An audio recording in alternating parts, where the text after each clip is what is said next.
I literally just said, "Hi, my name's Tommy." Before I even got to say my name, there's loopholes in the contract. We're going to blow you the out. We're going to block all your talent. This is our stadium. This isn't yours. We're blocking all your talent. The William Morris Agency, and any of your listeners knowing that's at the time is the largest talent agency for electronic dance music at the time. Yeah. That's our exclusive agency. We own it, and you're not getting any. Hey there, it's Marley Majcher. Before we dig in, don't forget to like, subscribe, and ring that bell, because you definitely don't want to miss another glorious disaster here on Every Day's a Train Wreck. Because missing an episode, now that would be a train wreck. Let's get to it.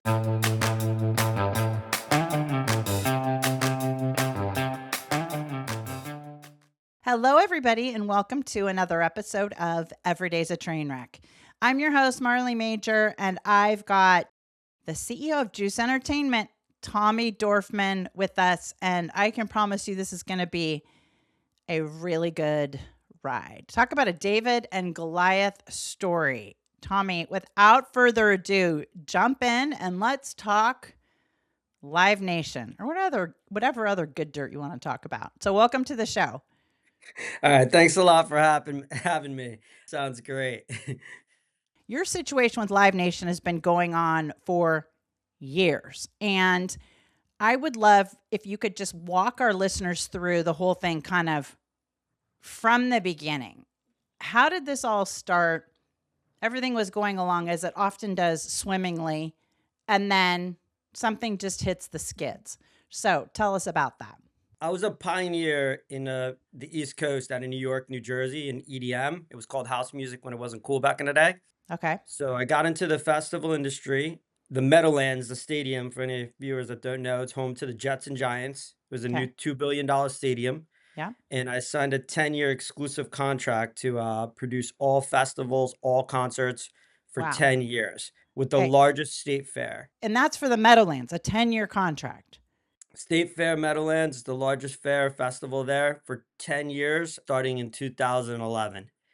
Wow. Okay. And so that's huge. And so how long was it from when you signed the contract to when you were going to have your first festival? So first festival was going to be in 2011. My start off was electronic dance music. Okay. It was going mainstream at the time. It was turning from house music to EDM. Yeah. Reason I signed this contract is I saw this was going to be the new rock and roll, or like when hip hop blew up. Got it.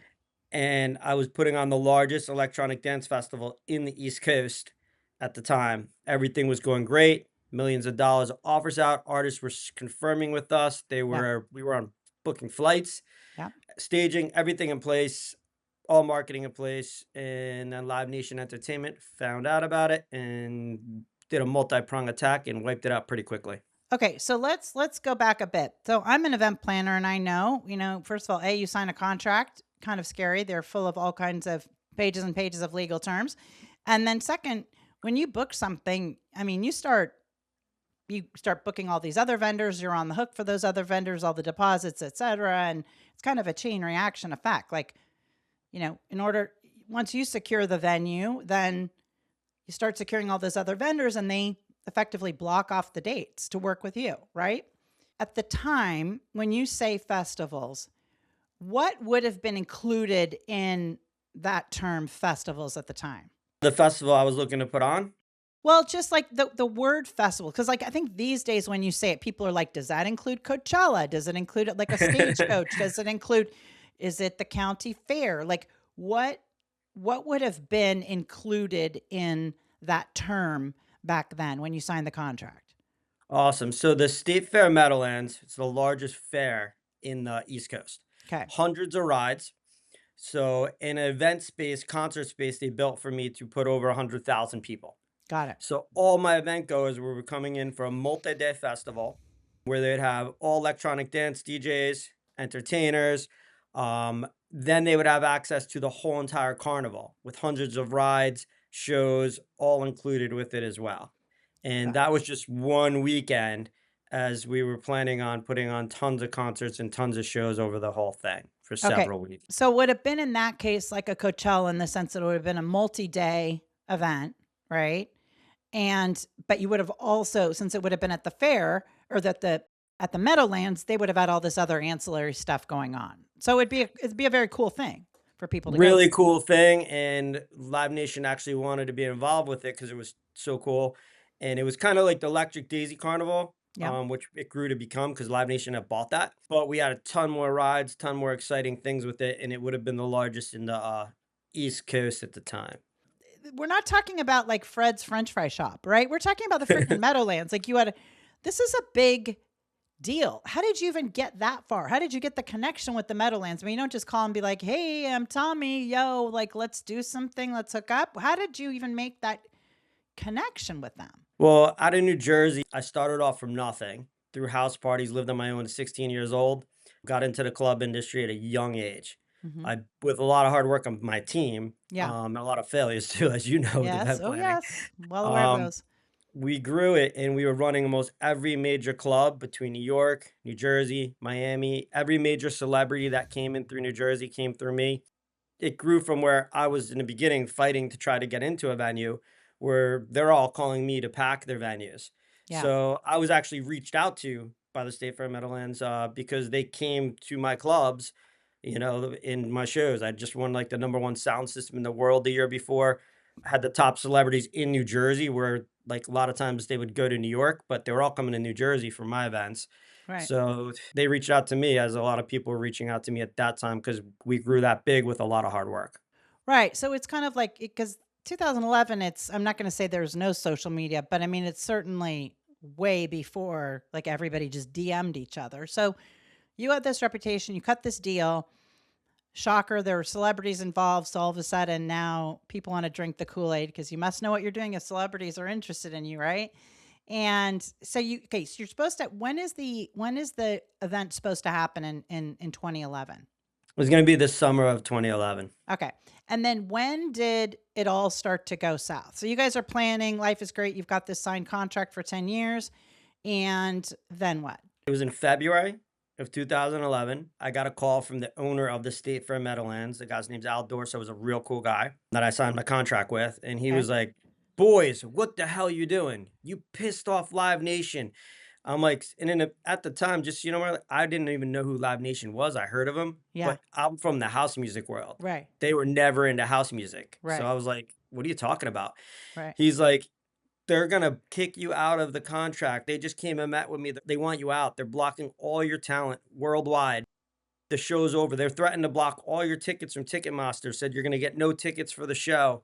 So the guy that called you, because I think it's really important to set up this context, right? For people who aren't familiar with it, but are still like, oh, this is kind of a cool story. I don't know how the industry works, but it's a cool story.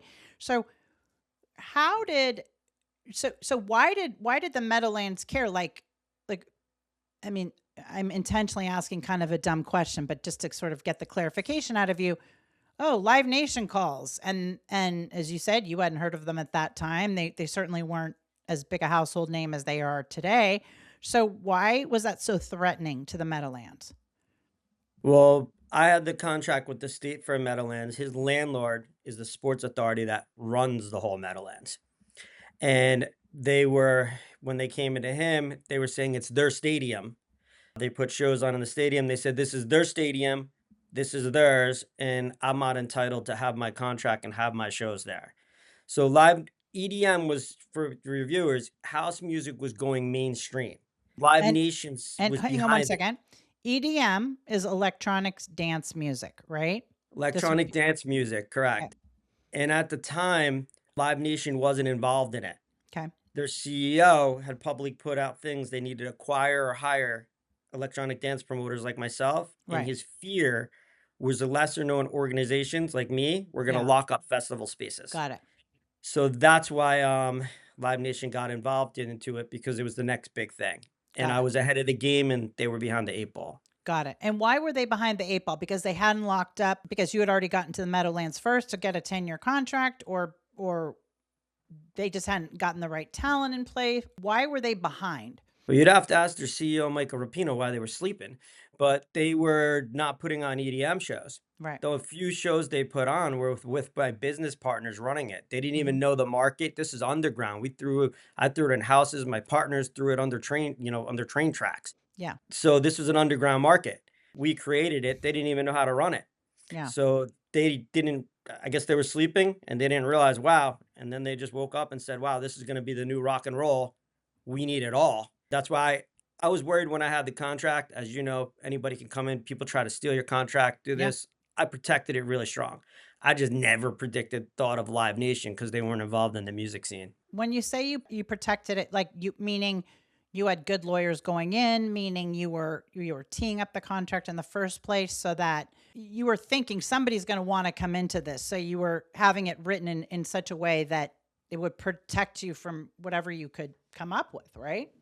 We're looking at $100 million Yeah. just on EDM festival over 10 years, Wow. besides other ones. Wow. So yeah, so we put a lot of time, a lot of, money into protecting the contract, but we never would have predicted someone like, the 800-pound gorilla Live Nation. Yeah. Yeah. Which often we don't. Okay. So what happens then? This guy calls you from Meadowlands and says, oh, they're going to cancel us. They're going to do this, all kinds of big threats. And what do you say to that? Well, I told him, I'm like, listen, the number one DJ in the world was an electronic dance DJ. His name is Tiesto at the time. Uh huh. Tiesto had verbally agreed to perform for us. My business partner had booked him exclusively in New York and New Jersey for the last 10 years. So I told him, look, Tiesto is going to perform for us. It was kind of like back in the day, if you wanted Mike Tyson, you'd call Don King. Yeah. That was Yeah. my guy. Okay. So he was just like, look, I have the sports authority threatening me. They're not going to let me put my fence line up for the fair. Now we're getting somewhere. So Live Nation is now putting, because this is then how the world works. So Live Nation just didn't go to the Meadowlands. Then they're starting to exert their control in the things that, whether the Meadowlands cooperated and said, we're going to tear up Tommy's contract. They said, well, we'll block it another way. You need a fence. You're not going to get a fence. You need a permit. You're going to need an alcohol permit, whatever it's going to be. They just start taking those steps to make sure that you're getting painted into a corner, right? Yeah, and the owner, much respect to him, he was like, "Look, I really respect you, and I did this deal with you because you're a really hard worker. Yeah. I think he's like, I need you to go meet with Live Nation because they're gonna block the whole entire festival." And so then do you go meet with him? Yeah, I respected his wishes. Took a meeting with Live Nation's top executives, the president of New York City, Jason Miller, and their VP of talent of the whole entire New York and New Jersey market, John D'Esposito. You, Tommy, do you roll into their offices or where did you meet for lunch at the River Cafe or what happened? No, these guys aren't the lunch type of guys. I went into their offices in New York City. Mm-hmm. As soon as I sat down at the table with them, I literally just said, "Hi, my name's Tommy." Before I even got to say my name, there's loopholes in the contract. We're gonna blow you the out. We're gonna block all your talent. This is our stadium. This isn't yours. We're blocking all your talent. The William Morris Agency, and any of your listeners knowing that's at the time is the largest talent agency for electronic dance music at the time. Yeah. That's our exclusive agency. We own it, and you're not getting any. Tiesto, we're blocking his dates worldwide. I tried to defend ourselves. I didn't even get to say my name. The loopholes, just so you know, and they said there's loopholes in your contract. They were looking at my contract. You know what the loopholes are? I What? had to have talent secured, and they're saying we're blocking the talent. So it was really just like a mob attack, like pit bulls coming in there. Then when I tried to defend it, then they said, "Well, we're going to block your tickets from Ticketmaster. You won't get tickets to the event." And what is Live Nation's connection with Ticketmaster other than they're probably just a great customer of theirs? Well, at the time, I didn't think there was any relation. I thought they were like BSing me. Yeah. I was like, how can you block tickets from Ticketmaster? I'd done business with Ticketmaster for 10 years. And they're like, we bought them. And I didn't believe them. But when I got out of the meeting and did a Google search and it was like Live Nation bought Ticketmaster, I Like when, the realized I was day before, or when had they bought them? they bought them within like the last a couple months before. Oh my God. It was a merger that the United States government had passed with the consent Oh, decree issues to not wipe out promoters like me. right. And then they came with an ultimatum to me. They said, "Look, we'll acquire you. You do the festival with us." But I had to kick my two business partners out, and I only had a handshake deal with them. Why would you have to And kick your two business partners out? Because they wanted to only be. they wanted 50%, a minimum of 50% of the festival.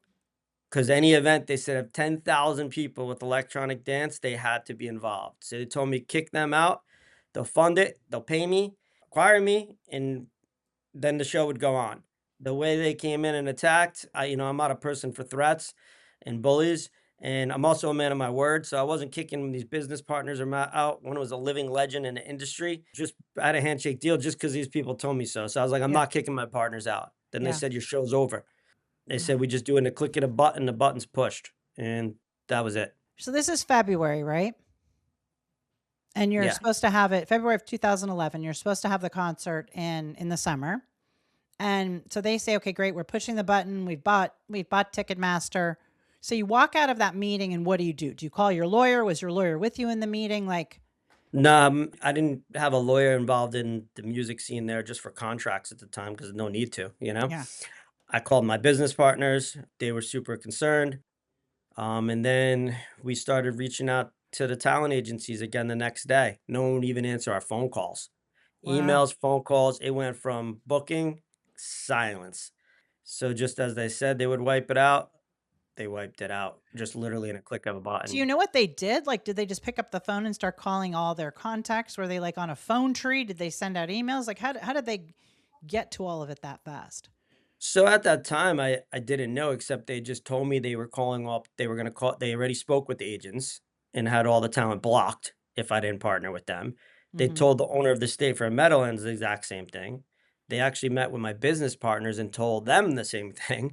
And then through discovery, as came out and information, I have emails where they came in, defamed us, and then went directly to the talent agencies, directly to the state fair, exactly what they were saying to me and a lot worse, showing exactly how they did it on a multi-prong attack. To the sports authority, we were robbers, thieves. Oh, of course. To the talent agencies, don't work with them, robbers, Yeah. thieves, EDM's our scene. So it was just a multi-prong attack. And I have text messages proof too. So I have pretty much everything across the board. So with your contract, your original contract with the Meadowlands, did you have a lawyer representing you or were you just signing the contract that the Meadowlands gave you? I had a lawyer represent in writing the contract with the Meadowlands. And so then what did the lawyer who wrote the contract say? Well, there's really not much a lawyer can do to get involved when Live Nation's blocking all the a talent, a company of that size. Yeah. There's nothing they could do. You know, Yeah. the owner of the Meadowlands wanted me to put on the show.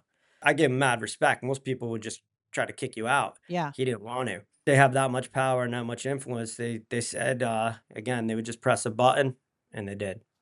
So then where does that leave you? So now it's you realize 2011 like this is okay, a reality. You're not going to have your I mean, did you realize pretty much by beginning of March you don't have a festival anymore or when did it really hit that you were stuck? It hit that day, and then just following. But I didn't quit.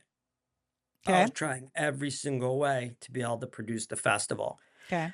At the time, Charlie Sheen Mhm. was the number one celebrity in the world. It would kind of be like putting Taylor Swift at a club Yeah. like a few years Yeah. ago. Yeah, yeah. Talent people reached out to me. Charlie Sheen was doing a want to do his first club appearance. They reached out to me to do it. So Yeah. I literally put his show on right next to the Meadowlands, literally in a swamp. Like when Live Nation attorneys attacked me because it was like in cold weather, like in April. I put him in a place. It was like a little bar with an outside area. I spent more money on you're done event planning, more money on heating tents with Yeah. heaters for Charlie Sheen and putting like concrete rocks in, like just so it wasn't in mud. Just because you could throw a rock and hit the Meadowlands Stadium. So did you go through with the event with Charlie Sheen? I did the event with Charlie Sheen, absolutely. I Well, did good that for event. him. I mean, you have to love some of these firecrackers who are like, this is wrong. I'm going to support the little guy. You're trying hard. Like, He so didn't shout he out didn't to, he didn't even know. no, he They didn't. just Okay. reached out to me and said, "We want you to book we want Charlie Sheen to go through because the talent agencies trust me with the celebrities." I did Got it. everything from Paris Hilton, Snoop Dogg, all the biggest ones, the Kardashians. Yeah. So they hit me up Yeah. and I could put it wherever I want. I just decided to Got put it it. in this place because you could throw a stone at the Meadowlands, which it gave me a lot of Perfect. press for the Meadowlands. Yeah. Perfect. Okay. So you go through the Charlie Sheen thing. It's a hit. And then now you've got to replace your income. You've got to like, now what do you do? So the festival was then terminated by the owner of the State Fair Meadowlands within a very short few period of time because of he didn't want to, but because we couldn't secure talent. Right. Then Live Nation took it a step further. At the time, again, they wanted to acquire and hire promoters. I refused it all. So I was nominated the number one promoter of the largest publication when newspapers used to matter in New Yeah, Jersey, the right. Star Ledger, Oh, by the Star Ledger, fans. yeah. Mhm. By the fans. There was only Yep. 4 people in there. Within a couple weeks after, I got a call and my name was removed from the number one promoter because Live Nation wanted it off there. They then ended up defamed me through the whole entire industry, and then I was blacklisted from the industry. I couldn't get talent. I couldn't even get back in the business I was at, and I lost every single thing I had and ended up going homeless over this. Like I don't even know what to say. Your blacklist is obviously you can't work. If you can't work, you can't pay your bills, right? You can't pay your bills and then you lose everything, it sounds like, right? Yeah. And then you're homeless and did you put your tent up outside of the Meadowlands or where are you and your homeless self living at the time? Well, I had one nice thing left. I had lost everything, but I had my SL 500 AMG that I didn't want to give away. Yeah, yeah, Um, and I was living in, I could have went to friends, I could have stayed places, but pride, I yeah, didn't. yeah. So I was living in my SL 500 and there's a gym up the street that I was taking showers at. And Oh, that's where nice. I was at for a month. And did the gym know that you were living in the parking lot and showering there? No, absolutely not. I wasn't Oh, trying to be embarrass myself. yeah. I know that's the thing about, people don't realize that entrepreneurship and is so much, it is so risky. And when it looks like you get a big win, it looks so easy. And, it takes 10 years to become an overnight success or 15 or 20. And people don't see that you literally are sleeping in your car and showering at the gym or at McDonald's.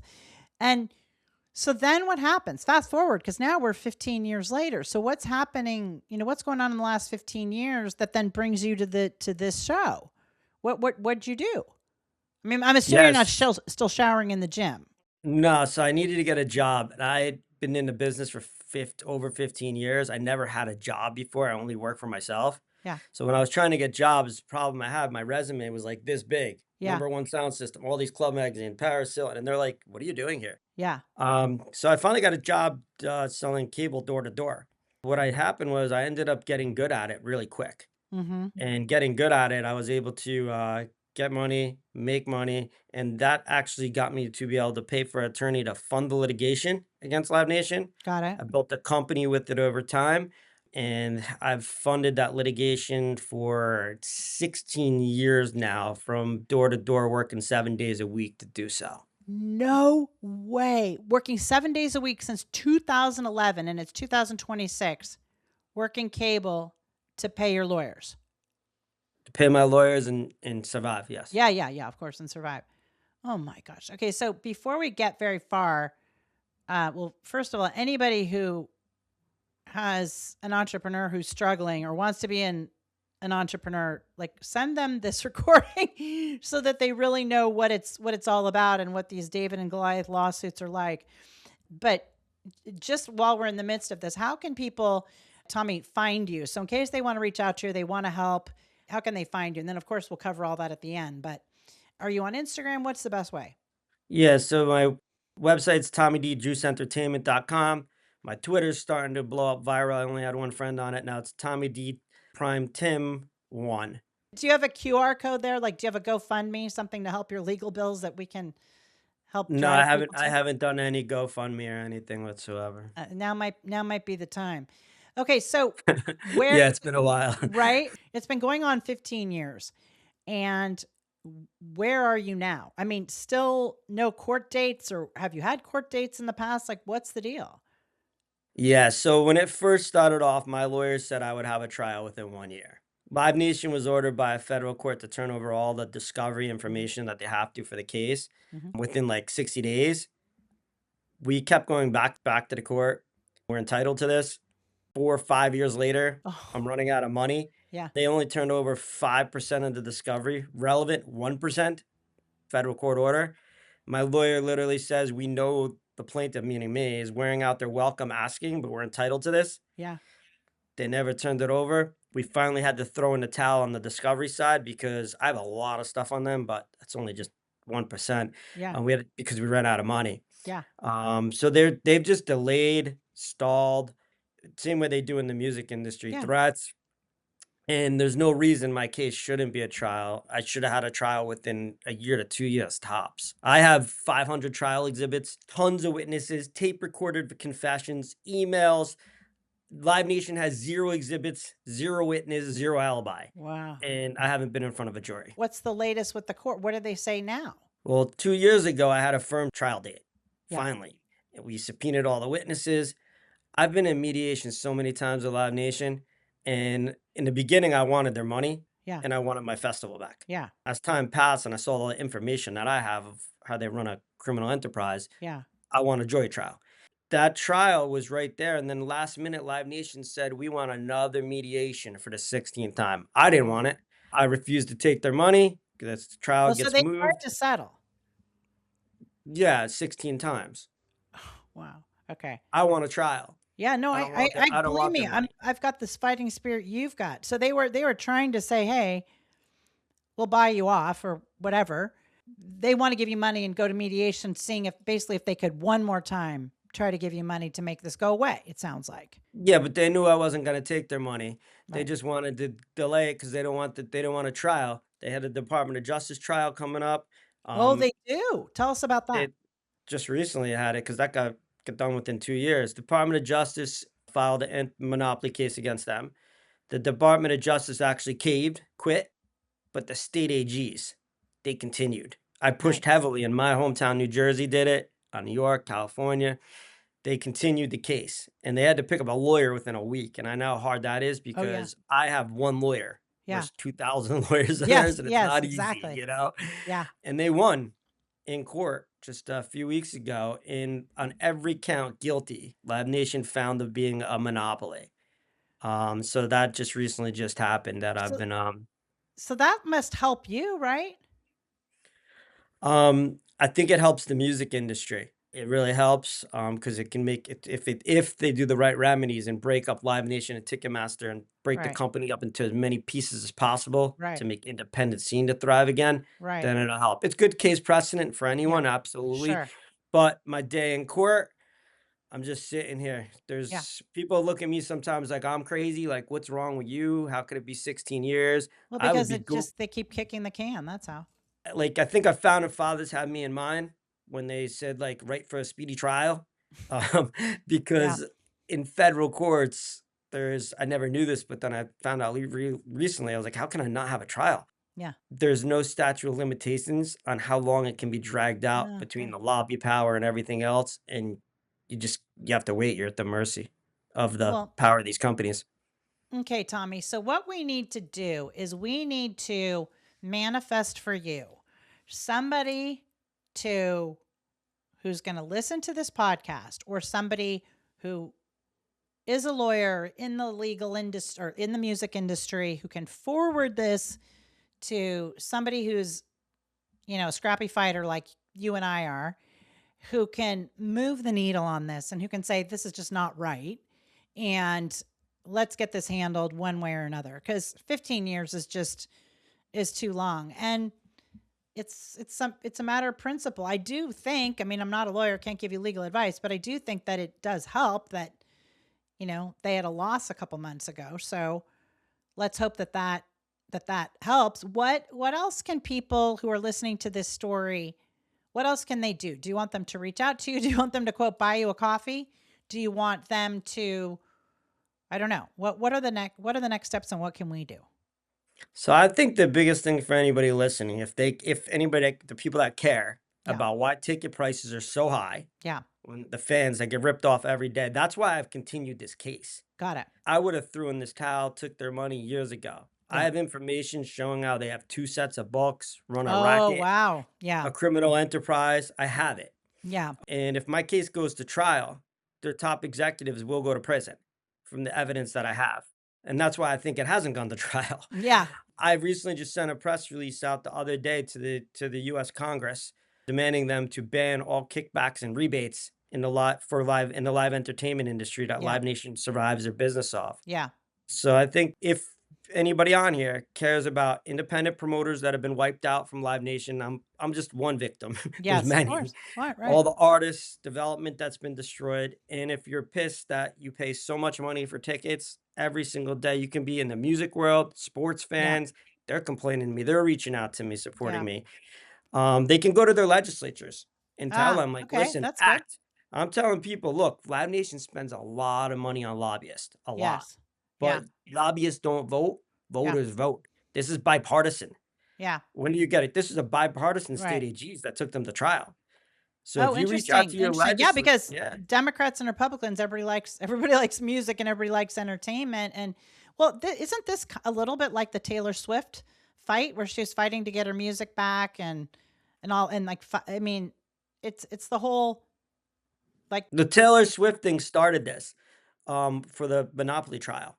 When she really. was complaining about the Live Nation Ticketmaster tickets and the Swifties came out, and the Swifties are actually supporting me, the groups, which is pretty cool. But when she first came out with that, this was what triggered this through Congress and then to the Department of Justice, plus information that came out in my case. It was by a late Congressman, Bill Pascrell, New Jersey. Mm-hmm. He found information of an expert report that I had that Live Nation had suppressed. Yeah. He They accidentally put it on the public court website. It'd Oh. been sitting there, no one knew. Biggest lawyer upsie. He sent it to Congress and the Department of Justice.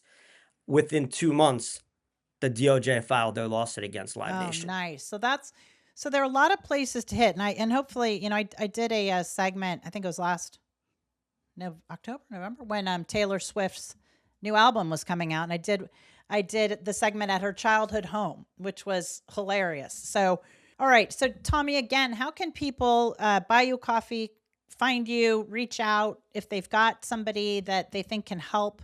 What's the best way? TommyD, JuiceEntertainment.com.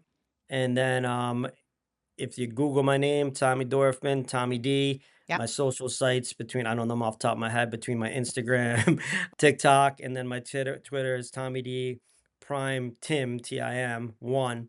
If you could follow there, share your support, demand for justice, Yep. and demand lower ticket prices because that's what I'm demanding. I'm doing this for the fans and for the industry I love. I love it. I love it. Well, I think this is great. And please, we'd love to have you back. And please keep us posted. And please keep, updating us. We're at the Party Goddess on Instagram. And if you are just listening to this on Apple or Spotify, again, please share this episode with. Now we aren't just going to share with entrepreneurs who, want to have a good story to share or want some to know what a real fight is like. But for people who are interested in not having to pay these crazy ticket prices and not having these ticket monopolies. So share it with them. And if you're listening, as I say, if you're just listening on your favorite podcast channel, make sure you watch our YouTube channel at The Prophet Goddess, and you can see Tommy live. And Tommy, you've got a great assistant, Gianna. She wrote a very well thought out email to me, and I just jumped. I was like, yes, I would love to have him. So whatever we can do to help. I always like to try to help the little guy and the underdog. So on that Yeah, note, she is awesome. It's me. People think I have an army behind me. It's me and her. yeah, The only one loyal with me. It's me and her yeah, versus a $36 billion company. yeah. So we need a lot of help. And I think the Swifties are the ones to start the campaign. Okay. Well, Tommy, it has been a pleasure. Say hi to Gianna. Please keep us posted and let us know what's going on with this. Send us some stuff at the Party Goddess on Instagram, and we can just keep sharing it with our audience. All right.